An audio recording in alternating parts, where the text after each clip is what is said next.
വിശദമായി നോക്കാം ഓരോ വാർത്തകളും. വണ്ടാനം മെഡിക്കൽ കോളേജിലെ ശസ്ത്രക്രിയാ പിഴവിൽ ആരോഗ്യമന്ത്രിക്കെതിരെ വ്യാപക പ്രതിഷേധം.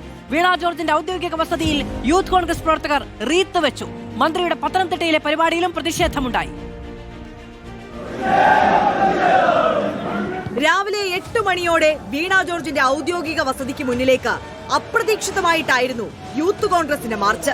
30ഓളം പ്രവർത്തകർ ഗേറ്റിന് മുന്നിലേക്ക് ഇരച്ചെത്തിയപ്പോൾ സുരക്ഷാ ജോലിയിൽ ഉണ്ടായിരുന്നത് 3 പോലീസുകാർ മാത്രം. ഗേറ്റ് തള്ളി തുറന്ന് അകത്ത് കയറിയ പ്രവർത്തകർ വീടിന്റെ വാതിലിൽ റീത്ത് വെച്ചു.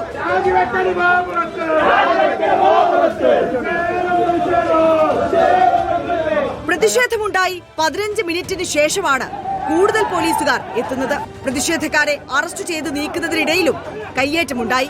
ഏറെ നേരത്തെ ശ്രമത്തിനു ശേഷം പ്രവർത്തകരെ പോലീസ് പിരിച്ചുവിട്ടു. പ്രതിപക്ഷ നേതാവ് വി ഡി സതീശന്റെ നിർദ്ദേശപ്രകാരമാണ് അതിക്രമം നടത്തിയതെന്ന് ആരോഗ്യമന്ത്രി വീണ ജോർജ് ആരോപിച്ചു. വി ഡി സതീശന്റെ നിർദ്ദേശത്തിന്റെ അടിസ്ഥാനത്തിൽ നടന്ന ആക്രമണമാണ്. ആരോഗ്യ മേഖലയിൽ ഇൻവെസ്റ്റ് ചെയ്തിരിക്കുന്ന കുത്തകളെ സഹായിക്കുന്നതിന് വേണ്ടിയിട്ടുള്ള നിലപാടാണ് വി ഡി സതീശനും കൂട്ടരും എടുത്തിരിക്കുന്നത് എന്നുള്ളത് വളരെ കൃത്യമായിട്ടുള്ള ഒരു കാര്യമാണ്. മന്ത്രിയുടെ വസതിക്ക് മുന്നിൽ പ്രതിഷേധമുണ്ടാകുമെന്ന സ്പെഷ്യൽ ബ്രാഞ്ച് റിപ്പോർട്ട് പോലീസ് വേണ്ട ഗൗരവത്തിൽ എടുത്തിരുന്നില്ല.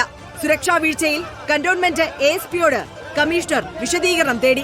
പ്രവർത്തകരുമായി ഉണ്ടായ ഉന്തിലും തള്ളിലും പരിക്കേറ്റ പോലീസുകാരെ ആശുപത്രിയിൽ പ്രവേശിപ്പിച്ചു. റിപ്പോർട്ടർ, തിരുവനന്തപുരം.